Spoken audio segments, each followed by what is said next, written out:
Since time immemorial, humanity has sought to transcend reality, to escape the weight of the mind and forget its troubles. Among the many gateways we've discovered, alcohol stands out as the most popular. Today, it is both an agent of celebration and tragedy, inspiration and oblivion. Yet despite its global production, promotion, and mass consumption, few consider its spiritual consequences. What truly happens when we drink? What do ancient traditions and spiritual masters warn about its hidden effects? The origin of alcohol, alcohol and the alchemical paradox. The history of alcohol is not merely the story of a substance. It is a tale interwoven with humanity's quest for transcendence, alchemy, and connection with the divine. To understand its essence, we turn to its etymology. In Arabic, alcohol originally referred to a fine cosmetic powder used to darken the eyes, modern kohl.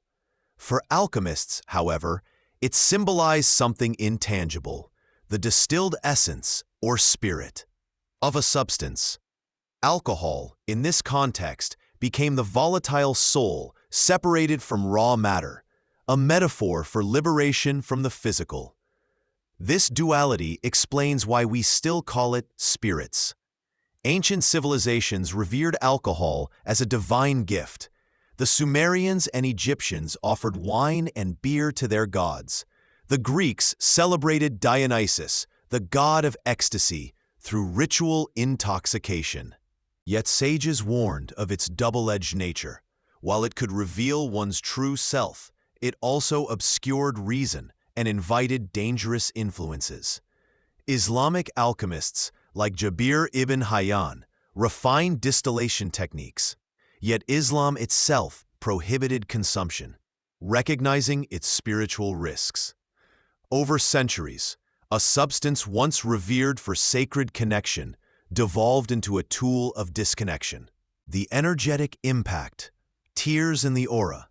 Alcohol's effects extend beyond the physical. Esoteric traditions teach that humans are vibrational beings enveloped in an energy field, the aura, which reflects spiritual vitality.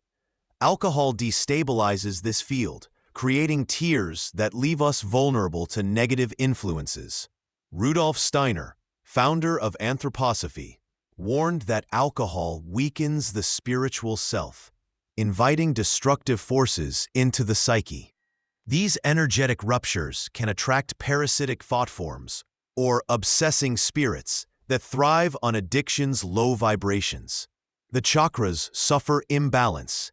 Alcohol overstimulates the root chakra, earthly pleasures, while dulling the crown chakra, divine connection. Neuroscience mirrors this. Alcohol suppresses the frontal lobes, impairing introspection and decision-making. Even collective spaces, e.g., parties, drop in vibration, becoming denser and chaotic. Yet hope remains. Practices like meditation, yoga, and Reiki can repair the energy field, restoring alignment with the higher self. The choice is ours: fleeting pleasure or lasting spiritual clarity. The veil of illusion. Why we crave escape. Why does humanity cling to alcohol despite its harms? At its core lies a profound disconnection from our true nature. We seek transcendence, but settle for temporary relief, a false freedom that deepens inner voids.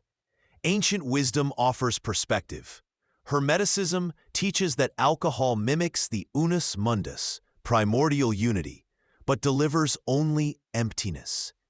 Plato and Lao Tzu urged seeking harmony within, not through excess. Psychology reveals alcohol as a sedative for existential pain, masking, not resolving our shadows.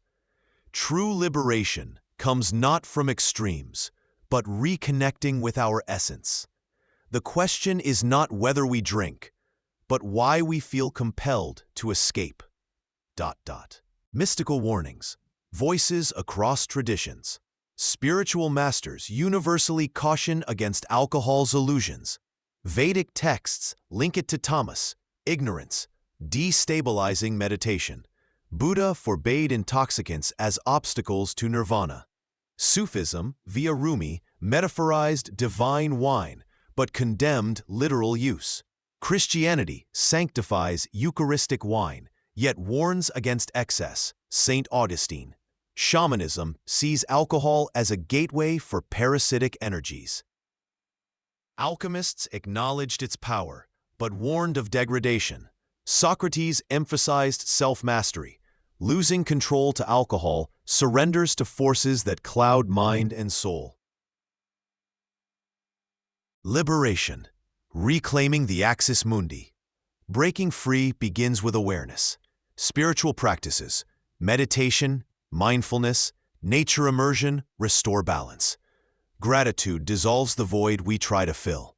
Community and forgiveness heal shame. Visualize this journey as a tree reborn in spring. After winter's dormancy, life surges anew. Similarly, shedding alcohol's shadow reconnects us to inner light, the axis mundi, aligning body, mind, and spirit. The choice remains. Will we chase illusions or awaken to the infinite peace within? Thanks for watching.